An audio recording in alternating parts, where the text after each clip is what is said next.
नमस्कार दोस्तों, हम बात करेंगे महिला बाल अपराध के 10 क्वेश्चनों के बारे में। आपके राजस्थान पुलिस कांस्टेबल एग्ज़ाम में 10 क्वेश्चन आते हैं। ऐसे ही क्वेश्चन मैं आज आपके लिए लेकर आया हूं, तो क्लास में अंत तक बने रहे। तो क्लास को शुरू करते हैं दोस्तों। पहला क्वेश्चन है, यदि किसी लड़की की मृत्यु विवाह के 7 वर्ष के अंदर असामान्य परिस्थितियों में हुई है तो कौन सी धारा के अंतर्गत प्रावधान दिया गया है कि पति व ससुराल वालों को प्रमाणित करना होगा कि स्त्री की मृत्यु दहेज के कारण नहीं हुई है। यानी कि अगर किसी लड़की की शादी होती है और उसकी मृत्यु शादी के 7 वर्ष के अंदर हो जाती है तो पति व ससुराल वालों को ये प्रमाणित करना होगा कि उसकी मृत्यु दहेज के कारण नहीं हुई है। तो कौन सी धारा में ऐसा प्रावधान दिया गया है? तो राइट आंसर हो जाएगा आपका धारा 304 बी। धारा 304 बी। धारा 304 बी। क्वेश्चन नंबर 2, दहेज निषेध अधिकारी की नियुक्ति का प्रावधान कौन सी धारा में दिया गया है? दहेज निषेध अधिकारी की नियुक्ति का प्रावधान कौन सी धारा में दिया गया है? धारा 8 में दहेज निषेध अधिकारी की नियुक्ति का प्रावधान दिया गया है। धारा 8 बी। संसद द्वारा महिलाओं का घरेलू हिंसा सुरक्षा अधिनियम कब पारित किया गया? संसद द्वारा महिलाओं का घरेलू हिंसा सुरक्षा अधिनियम कब पारित किया गया? 2005 में पारित किया गया था। संसद द्वारा महिलाओं का घरेलू हिंसा सुरक्षा अधिनियम 2005 में पारित किया गया। निम्नलिखित में से दहेज प्रथा को समाप्त करने के उपाय नहीं है।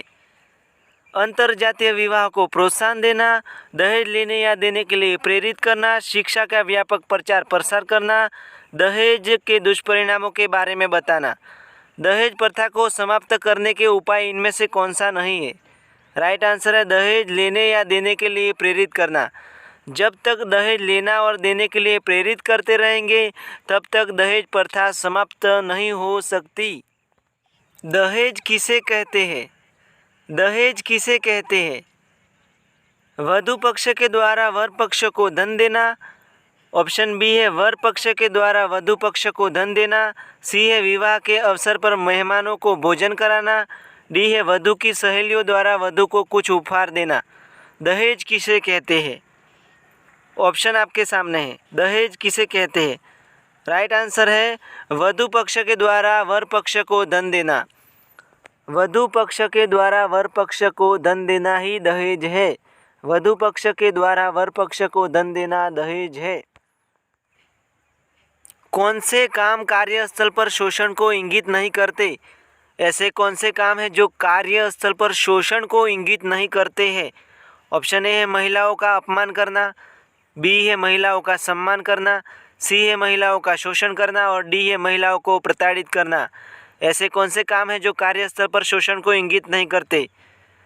राइट आंसर है महिलाओं का सम्मान करना। महिलाओं को सम्मान करना, महिलाओं का सम्मान करना कार्यस्थल पर शोषण को इंगित नहीं करता है।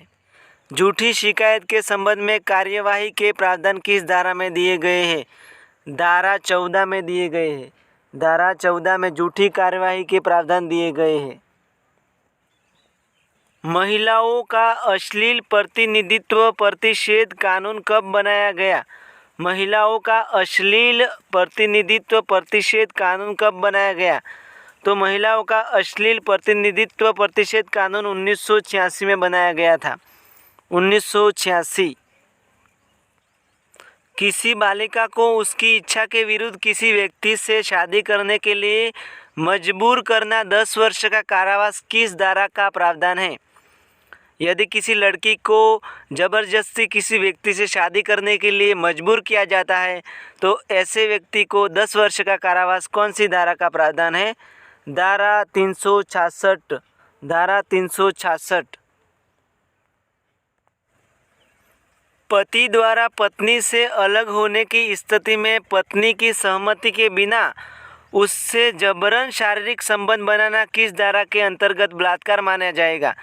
अगर किसी पति और पत्नी में कुछ आपसी मतभेद होते हैं और वो अलग हो जाते हैं, ऐसे में पत्नी की सहमति के बिना अगर पति उससे शारीरिक संबंध बनाने की कोशिश भी करता है तो कौन सी धारा के अंतर्गत प्रावधान दिया गया है? धारा 376B। धारा 376B ये उत्तरमाला है, इसकी स्क्रीनशॉट ले लीजिए। और वीडियो का PDF मैंने डिस्क्रिप्शन बॉक्स में लिंक दे दिया है। अगर आपको डिस्क्रिप्शन बॉक्स से डाउनलोड नहीं होता है तो ये मैंने जो अपना व्हाट्सएप नंबर दिया है उस पर हाय लिखकर महिला बाल अपराध के क्वेश्चन ऐसे लिखिएगा तो मैं आपको PDF दे दूंगा। ऐसे ही वीडियो हमेशा देखने के लिए चैनल को सब्सक्राइब करो, बेल आइकन दबाओ और लाइक कर दीजिए और दोस्तों को शेयर कर दीजिए। मैं हमेशा आपके लिए ऐसे ही वीडियो लेकर आता रहूँगा। तब तक के लिए फिर मिलते हैं दोस्तों।